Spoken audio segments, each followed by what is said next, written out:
माणसांना जसा माणसांचा शेजार हवा त्याचबरोबर गुराढोरांचाही शेजार हवा. आजचा विषय आहे गोठा. गोठा म्हणजे गुरांना एकत्रित बांधण्याची जागा.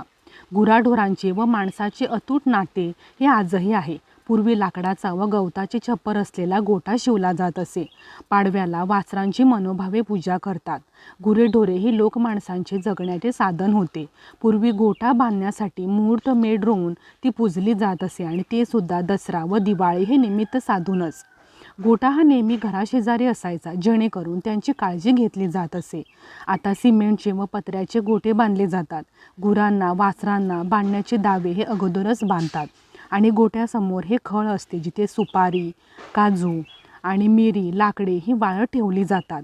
त्याला लागूनच एक गवताची कुडीसुद्धा उभारतात.